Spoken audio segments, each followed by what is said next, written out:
Ryan Cole rubbed his exhausted eyes as glowing monitors filled the dark cybersecurity floor of Vertex Digital Systems in Chicago.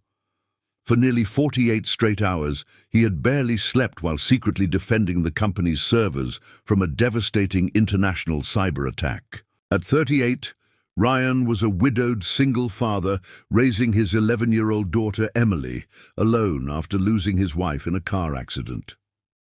During the day, he worked quietly as a night systems analyst. Most executives barely noticed him as he slipped through the office carrying coffee and laptop bags. Only a few engineers understood how talented Ryan truly was.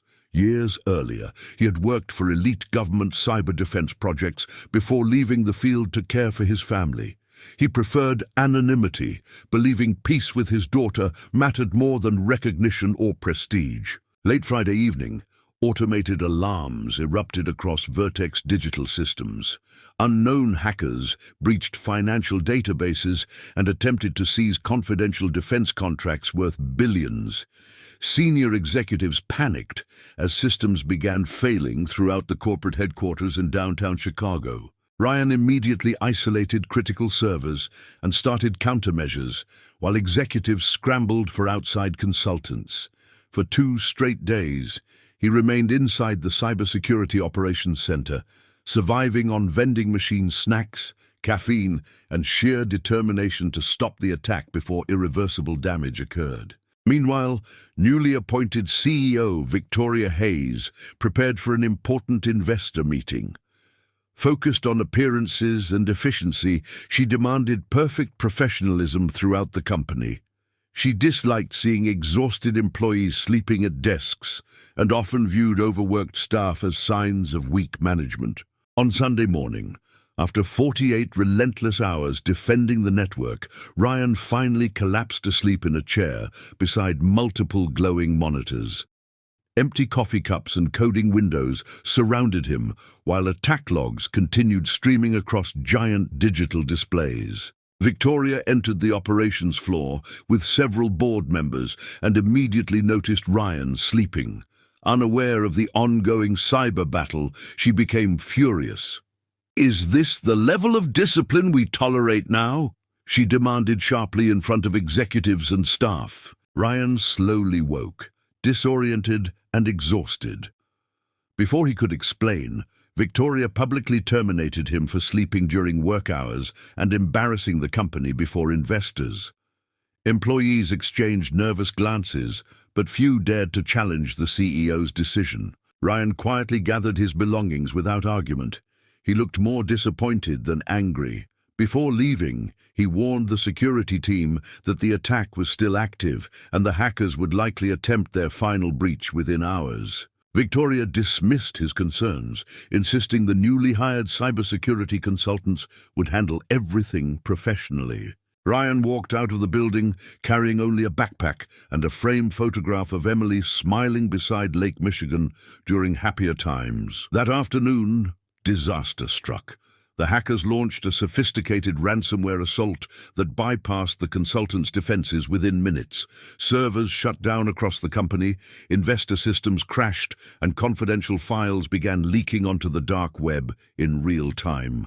Panic spread through Vertex Digital Systems. The consultants admitted they could not stop the intrusion because the company's infrastructure was far more complex than expected.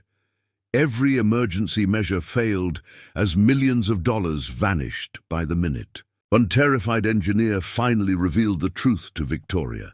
Ryan had personally designed much of the security architecture years earlier. For 48 hours, he alone had prevented complete collapse while the rest of the company slept.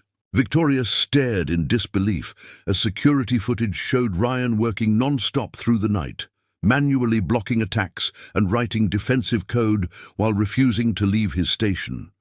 The realization hit her like a freight train. Desperate, Victoria drove to Ryan's modest apartment on the outskirts of Chicago. She found him asleep on the couch while Emily covered him gently with a blanket. The young girl explained her father had not rested properly in days because he was trying to save everyone. Ashamed and emotional, Victoria apologized sincerely and begged Ryan to return before the company collapsed completely. Ryan hesitated, exhausted both physically and emotionally. Emily quietly looked at him and said, "Mom always said helping people matters most." Ryan returned to headquarters immediately. Employees erupted in applause when he entered the operations center. Without wasting time, he reopened encrypted security layers only he fully understood and began systematically countering the hacker's final attack sequence. For the next 6 intense hours, Ryan led engineers through a complex digital battle involving firewall traps, server isolation, and custom defense algorithms. Slowly, the attackers lost access. One by one, the compromised systems stabilized and confidential files were recovered. By sunrise Monday morning, the cyber attack was defeated. Financial markets reopened without catastrophic losses, and federal investigators praised Vertex Digital Systems for preventing one of the largest corporate cyber disasters in recent history. At an emergency press conference in Chicago, Victoria publicly admitted her mistake. She revealed that the man she had fired for sleeping at work was actually the employee who had saved the company after fighting hackers for 48 exhausting hours without rest. Ryan was promoted to Chief Cybersecurity Director and offered a substantial ownership stake in the company. He accepted on one condition: Vertex would establish mandatory wellness protections for employees so nobody would ever again be punished for sacrificing themselves to protect others. Victoria agreed immediately. Emily later visited the office and proudly watched employees thank her father personally. Many admitted they had never realized how much Ryan quietly carried on his shoulders every single day. Years later, Ryan kept the old employee badge from the day he was fired framed beside his desk.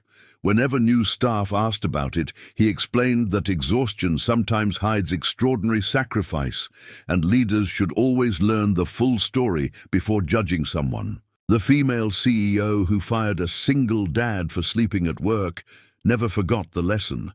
The exhausted man she dismissed had not been lazy or careless.